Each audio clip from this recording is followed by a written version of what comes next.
People, how are we? Hopefully we're all doing well. I hope you enjoyed the fights as much as I did yesterday. Hope you're liking the background as well. Mike Tyson, Jake Paul's next opponent versus Evander Holyfield. Probably his opponent after that. Anywho, jumping straight into it. Let's begin with the Nick Ball fight. Make it nice and quick. The ref had zero control over that fight. Let's have it right. The ref had no control over that fight. Ray Vargas was just dropping to his knees, slowing it down. Jumping around the ring, and the ref just didn't do anything about it. In contrast to the Zhang fight and Parker fight, the ref in that fight, straight away, low blows, don't do it, cut it out. He did it again. I've told you once, cut it out.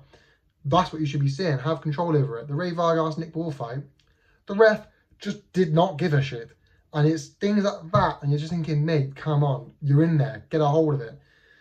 And he, rightly got eventually given there was a knockdown, which is crazy. And that fight as a whole, I'm sorry, Nick Ball won that fight. It was a close fight. I don't know, I wouldn't say robbery, but again, I'm just getting tired of things like that. I'm getting tired of fights not going the way they should be going, and then going, oh, but I wouldn't call it robbery because it was close, or it was close, so this. It's like, no, if someone won the fight, they won the fight.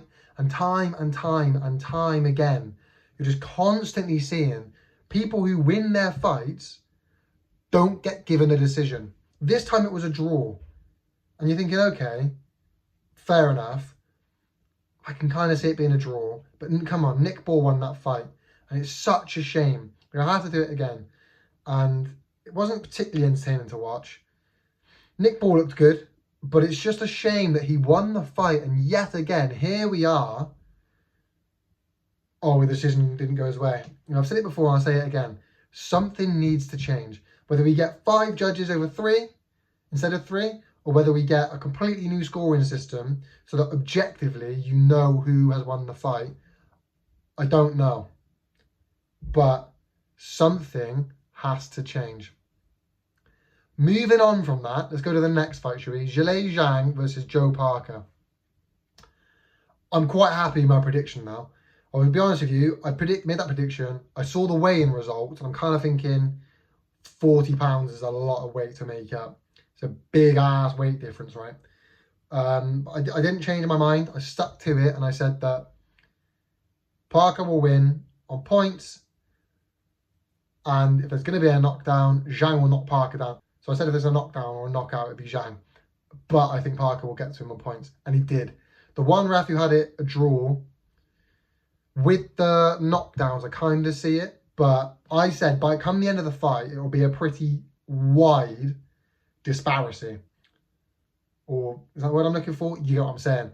Which clearly came to be true, right? Because without the knockdowns, every judge has it to Parker quite comfortably. I mean, 2 had it to Parker anyway. 1 a draw, 2 to Parker. You're thinking without those 2 knockdowns, all 3 give it to Parker comfortably. Because that's what would happen. I think there might be a couple of knockdowns, but I think come the end of the fight, we'll look at it and go, Parker was... There's a gap there. And I'm quite glad that came to be. Again, those knockdowns gave Zhang an edge, and it made Parker have to make up some ground, but he did. And he won the fight. And then without those knockdowns, even when it's one of those knockdowns, it's pretty unanimous that it's Parker that wins. So I'm quite comfortable with that decision. We're going to see a rematch. We're going to. Contractually, they're obliged. We've got to see a rematch. And do you know what? I'm here for it. Absolutely here for it. I'll see that again. I think Zhang will come in wanting to kind of blow Parker away and put the pressure on him. Parker's going to come in, towards the end of that fight, Parker got more and more comfortable. Parker got way more comfortable, was able to outbox him pretty easy towards the end of that fight. The first 2 early knockdowns. And granted, Zhang, they say his name was pronounced Zhang, didn't they? But he tired out, right? So we'll see how it goes. Do you know what I mean? But I'm here for it again. And I think the second one should be just as good, if not better. So I'm quite looking forward to it. I don't know where it will be. The Usyk undercard, Usyk, that's probably a bit soon of a turnaround. So maybe the next AJ one. Looking forward to it. Parker, I think, will be able to do it again. I think Zhang's just going to tire out again. He's not getting any younger. Parker's clearly getting used to it. What I want to know is why his corner didn't tend to get a knockout earlier. And even when he told me to get the knockout, he wasn't saying, get a knockout, you're losing this fight. It was, get a knockout, I don't trust these judges. And you're thinking, well, no, Parker's winning this fight comfortably. Just tell him straight, tell him how it is. He didn't. But there we are, the right man won, and I'm looking forward to the rematch. I think it's worth saying as well that the commentators, certainly for the last two fights, were, in my opinion, just abysmal. The commentator, I saw the DAZN live stream, which I had a bit of problems with, which just seems to be a running theme with DAZN, but I understand, you know, kind of, because like big events, right? And to be fair to them, they sorted it out for me really quickly, which is handy. Anyway, the commentators, I think, were... You're watching the Zhang Parker fight, and all they're doing is just discredit. They're saying how... Basically, they were saying it's a really close fight. They had Zhang in the lead for most of it. They had Zhang winning it for most of it. All the while, they were shitting all over Zhang, saying how Zhang's not doing this, Zhang's not doing that. No credit given to Parker. Just all, Zhang's not doing this, Zhang's not doing that, Zhang should do this. Give some credit to the guy. Do you know what I mean? It's frustrating to listen to, and you're thinking, Parker's putting on a good show here. Parker's boxing well. Not only is he boxing well, the willpower yet again to get up from 2 knockdowns and continue going to a win, to a victory. I just think, give him the credit, and they weren't. They were just Zhang, Zhang, Zhang, Zhang, Zhang, Zhang, Zhang, and you're just thinking, well, I don't know. I'd like to have seen a bit more credit to Parker, right? Same for the last fight. You're telling they were contradicting themselves so much. They're telling AJ to go guns blazing, going in there, and he does that, and they go, oh, get back out there, get behind your jab, and it's like, well, what do you want? And again, it was more Ngannou. Ngannou needs to this, and Ngannou needs to do that. And it's like, well, I don't know. For me, I don't think the commentators were quite on point. But there we are. Anyway, moving into the last fight, AJ and Ngannou.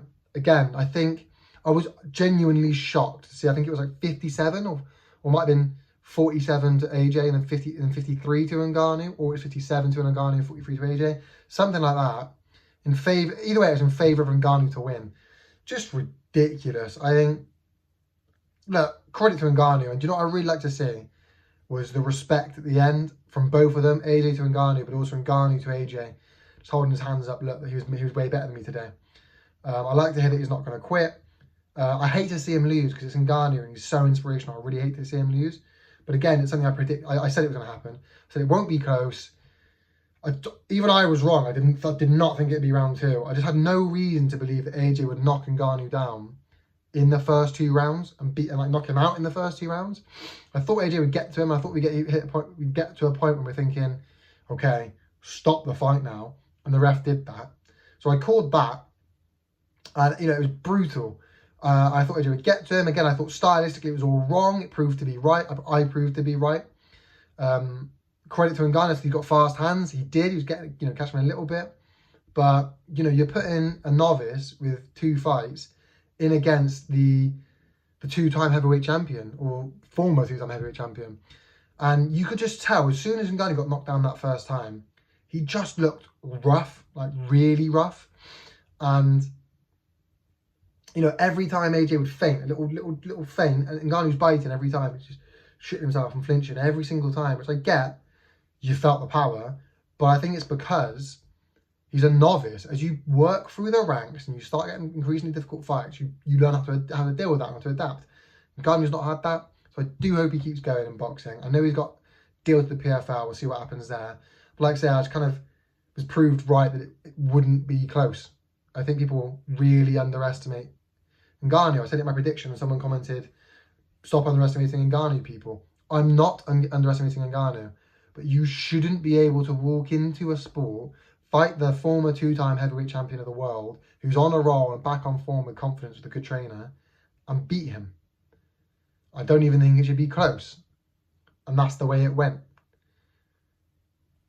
Do you know what I mean? And I think just credit to AJ, because do you know what? He walked in there, he looked confident, there was no hesitance, he was really sitting behind his punches, his footwork was fantastic, the combinations were great. It's the killer instinct, and it's just fantastic to see. I'm looking forward to it. And I've said from the start, I think AJ beats Fury. I think people are starting to believe that now. I've said from the start, I think AJ beats... I said 2 or 3 years ago, I think AJ beats Fury. I think people are starting to believe that. Does that AJ beat Usyk? Look, he's fought Ngannou. I don't know. I think he tried to do that to Usyk in the second fight and he couldn't land. So does he? I don't know. Will we find out? I don't know. Does he beat Fury? I think so. But let's have it right. Everyone's saying at the end of the fight, AJ is now the best heavyweight on the planet. Look, I like AJ as much as the next guy, and I think he's number 2. I do.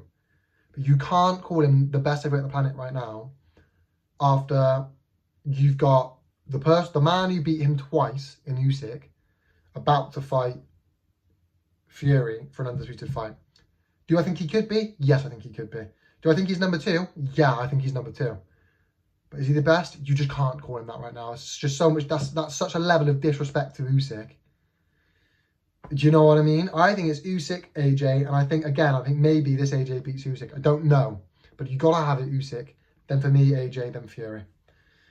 I'm gonna do more sort of in-depth breakdowns of these fights coming up, people. But I want to give my thoughts on it really quickly.